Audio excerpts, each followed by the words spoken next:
Thoughts to build on by KOPMEYER, 43. Chapter 43. Are you lonely? There are many people who, due to the nature of their lives, occupations, or circumstances, spend a considerable amount of time alone. This does not mean that they are lonely. Being alone may or may not contribute to loneliness. In fact, people who experience loneliness can feel its symptoms even when they are in a crowd. Remember the line from the old song, "I could be lonely out in a crowd"? Feeling lonely is a neurosis that can intensify and progress through various stages of annoyance, irritability, depression, and ultimately develop into a full-fledged psychosis that psychiatrists call monophobia. Since loneliness is so entirely undesirable, from its unpleasant early stages to the extreme morbidity of its monophobia stage, if you experience even its mildest forms, get rid of it. Getting rid of loneliness is not only simple and permanent, but its elimination offers the double benefit of reducing unhappiness and increasing happiness with every easy step along the way. The first and most important step in eliminating loneliness is to understand what it truly is. And this might surprise you. Most people think of loneliness as being alone or missing someone. As a result, they never address the real cause and therefore don't find a cure. Psychiatrists say that loneliness is not liking yourself. It is being unable to get along with yourself when you are alone and your attention tends to focus on how you imagine yourself to be. Loneliness is not enjoying the quiet environment when you must face yourself and decide what to do next with you. Alone. It is not liking yourself even in a crowd and feeling withdrawn because of it until you feel apart from others and alone in a crowd. Let's face it. The person you are going to spend the most time with is yourself. All others, no matter how dear, companionable, or interesting, cannot be with you every minute, hour, or day, and for various reasons, there may come a time when they will not be with you at all. Since you are going to spend the rest of your life with yourself, you might as well learn to like yourself. This does not mean being egotistical. People are not nearly as egotistical toward themselves as they seem when trying to impress others. People, when they are alone, tend to evaluate themselves very much as they really think they are. That is why not liking yourself and therefore especially not liking being alone with yourself causes the mental and emotional discomfort known as loneliness. That subconscious mind of yours starts digging up and parading before your conscious mind unpleasant thoughts involving you, and you don't like it. Psychiatrists have found that the hypersensitive, irritable, annoying, criticizing, nagging people who are quick to use those unpleasant qualities to hurt others are the ones who turn those same qualities inward when they are alone. Perhaps they feel a sense of guilt. Anyway, they feel lonely. We can state it more simply. If you get along well with others, you will get along equally well with yourself, and you will have eliminated the basic cause of loneliness. But what to do when you are alone? One of the most rewarding things to do is nothing. Actually, it is far from being nothing, but it does consist of almost total physical inactivity.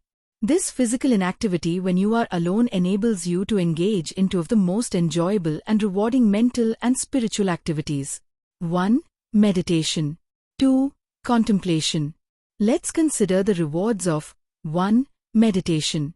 There comes a thunderous command, "Be still, and know that I am God." And every religious leader, every philosopher, every thinker, every great and good man and woman has heeded those words, has gone off alone to a quiet place, has been still and meditated, and listened spiritually. I don't need to make a case for it. I only need to ask you to read their biographies. Any of them. All of them. Was Jesus lonely when he spent 40 days and 40 nights alone in the wilderness? Was Thoreau lonely during the years he spent alone at Walden Pond? One of the most fulfilling, rewarding experiences of life is to be alone, to be still, to listen spiritually, to meditate. I promise you won't feel lonely. Now let's consider the other physical inactivity in which you can engage mentally and spiritually when you are alone. 2. Contemplation. This is an art, the joys of which are indescribable. It is the art of thoughtful attention to almost anything until you identify with it, spiritually become a part of it. Contemplation can include everything from bird watching to art appreciation to just contemplating the sheer incredibility of the infinite detail of the everyday things you see outside the window or inside the house. The people who annoy me most are those dull blobs who sit in airplanes with their faces buried in magazines in the blasé attempt to give a sophisticated impression that this is just another routine bus ride, all in the day's work. And now the airplane movie watchers. Well, I happen to have flown on quite a few planes in various parts of the world, myself. And every plane trip is an exhilarating experience. There, hopefully, are clouds, always different, always changing, always magnificent. And I am in them. In daylight, there's the panorama of the earth below, with its kaleidoscope of patterns made of crazy quilt workings of man and nature. At night, from the window of a plane, I look down on jewels of light, some scattered, some bursting in massed splendor like exploding skyrockets. This is a fragment of the universe, and through contemplation, I am happily involved in it. Lonely? Amid all this, if you will but look, you will find the opportunities for contemplation are as limitless as, well, as everything, and the deep, satisfying spiritual joy of quiet contemplation is just as limitless. You cannot be lonely when you are absorbed in contemplating the vastest or the tiniest parts of this mysterious, magnificent universe. Of course, you do not need an airplane or any form of travel to enjoy your world. If you cannot, or do not choose to leave your easy chair, the world will come to you through books, publications, radio and television. And not just the world as an ever-fascinating spectacle, but its interesting people of today and on back through history. You can examine their lives, their thoughts, their deeds. Again, you have readily available to you, Contemplation Unlimited. And a sure cure for loneliness, forever. One of the recommended cures for loneliness is to lose yourself in busy activity, be it vigorous work or active play, or some difficult puzzle or game which requires your full mental concentration.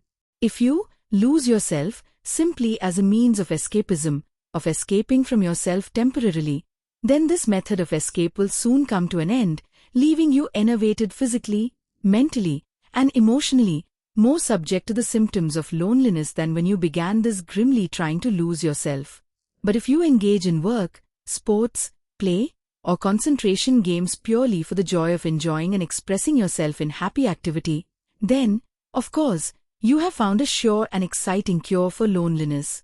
Obviously, being with people you love, or like, or in whom you can find some interest, prevents or alleviates loneliness. I mentioned this situation last because some people rely so much on just being with others that they avoid facing their own selves, alone, for any significant length of time. Yet you and I and all of us are going to spend the rest of our lives with our own selves. And, as I have pointed out earlier, all others, no matter how dear, how companionable, how interesting, cannot be with you every minute or every hour or every day. And, for various reasons, the time may come when they will not be with you at all. So, look first to yourself and like yourself. If you cannot accept yourself as you now are, then you're going to have to change yourself into the kind of person you can accept, like, and get along with, alone. Because, if you cannot get along with yourself alone, then all the escapism you can devise will not prevent loneliness. But, if you can enjoy being with you, you have a lifetime companion who will be with you always, to seek out the unlimited miracles of a universe filled with things to see and do, or just to read about, to meditate upon, or to contemplate in the depths of your exploring spirit. When you like being with you, you'll never be lonely.